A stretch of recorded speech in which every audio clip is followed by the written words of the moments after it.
everything seems to be getting super expensive. You go to the grocery store, the bill's like double what it used to be. You go to a restaurant, they add all these random fees onto the charges on top of the service and the tip.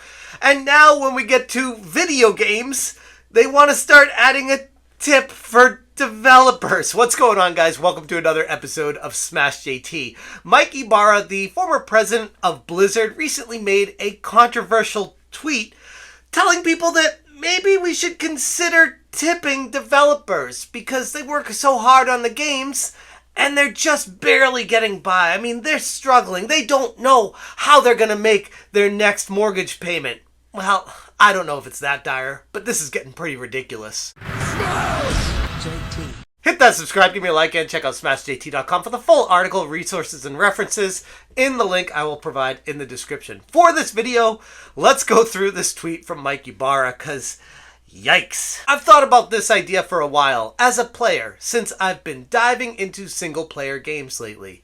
When I beat a game, there are some that just leave me in awe of how amazing the experience was. At the end of the game, I've often thought, I wish I could give these folks another 10 or 20 bucks because it was worth more than my initial $70, and they didn't try to nickel and dime me every second. Games like Horizon Zero Dawn, Gears of War, or maybe that's God of War, Red Dead Redemption 2, BG3, Elden Ring, etc. I know $70 is already a lot, but it's an option at the end of the game I wish I had at times. Some games are that special. Now, before I keep reading this, yikes. That's my initial feeling of these people that are working on these games, developers, might I add, that are paid pretty well, especially in California. He's saying he wants to pay them more. Okay. I try to understand where he's coming from with this, but I just go back to where's the money going? How do we know it's going to go directly to the specific developer? There are so many questions, so many ways that this could get convoluted and broken, that it's just not a good idea by any stretch. And by doing this, it would invite a whole slew of new issues into the fray. Say that we did start tipping developers and that they started making an exorbitant amount of money from those tips. What do you think the game studios are going to do next? Do you think they're going to keep paying them what they were being paid? No! They're going to say, oh, looks like you guys are making a lot of money on tips here. Maybe that's the direction we should go with our company and start paying you guys less. And it can be a performance-based work where if your game provides great entertainment and you find a crowd that wants to tip you, we shouldn't have to pay you that much. And it changes the entire dynamic of the entire industry. Not for the better. But he continues, I know most will dislike this idea. By the way, I realize we are tired of tipping and everything else, but I view this different from a pressure to tip type scenario many face and give feedback on. Which, by the way, that's the way it used to be, and it's morphed into this pressure to tip type environment when you go out to a restaurant now. And that's the exact same formula that this would follow as well. Like, initially, I'm sure it would start out with all the best intentions, and the first round of developers would receive good money, good tips, good feedback, and it would be reciprocated between the developer and the gamer, and everyone would be happy.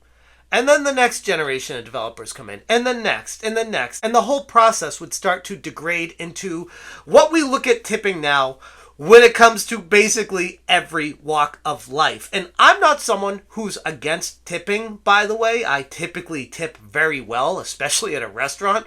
Usually minimum 20%, especially if the service is anywhere close to decent. I feel like that's what you have to do, especially this day and age, to help people get by because the restaurants aren't paying the people enough as it is. You want that to turn into the game industry where the developers aren't getting paid enough by the companies they're working for so that you feel obligated that you have to support them financially on top of the money you pay for the game already?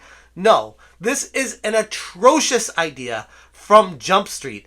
And yes, I can try to see the other side of it, but like I said, it quickly degrades after a few generations start going by. And doing quick research on ZipRecruiter, the game developer salary, in case you're wondering, nationwide, United States, you're looking at close to $110,000 annually. That's about $52 to $53 an hour, and that being the case should be plenty to survive even in this ridiculously bad economy where inflation is running wild.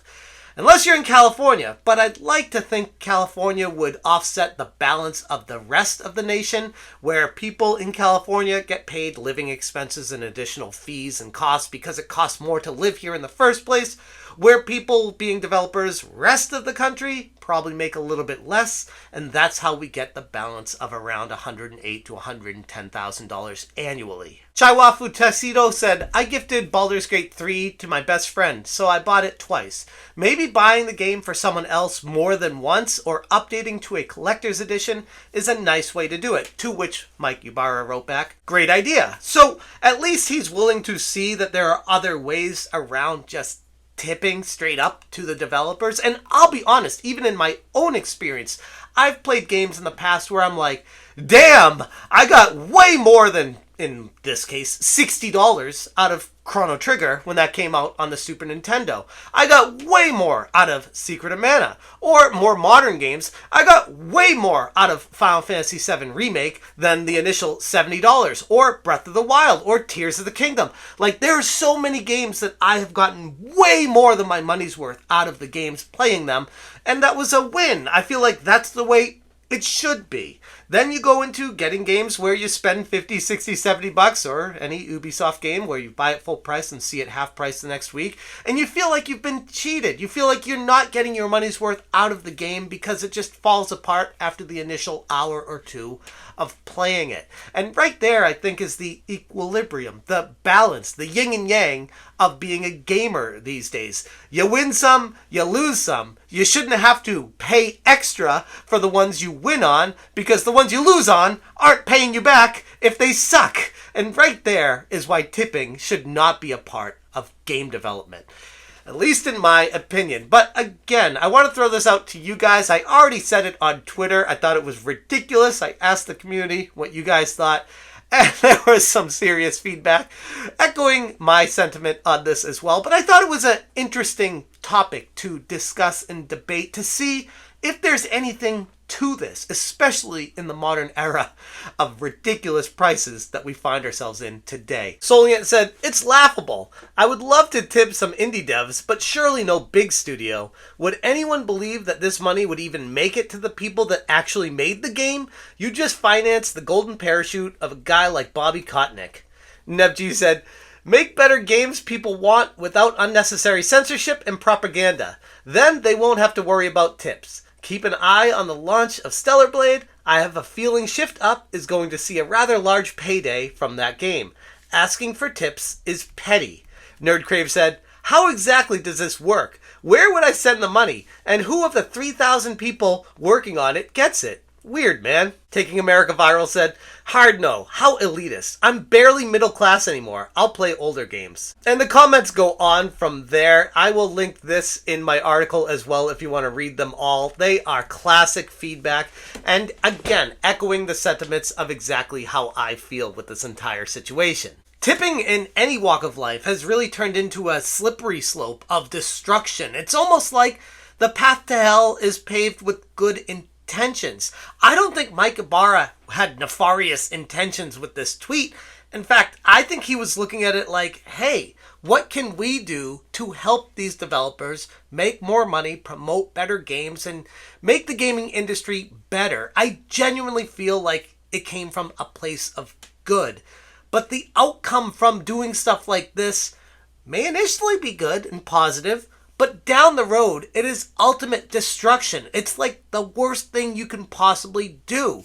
We need to stop making rules for short-term, nearsighted gains and think long-term, how is this going to be sustainable? Not just for this group of developers that made this game, or this group of people selling this merchandise on the boardwalk, or these restaurants that are not paying these employees. What is going to make the most sense in the long run? I'm going to leave it there, but again, check out SmashJT.com for the full article. Thank you guys so much for watching, and as always, you stay smashing. Smash JT. Smash JT. Smash JT.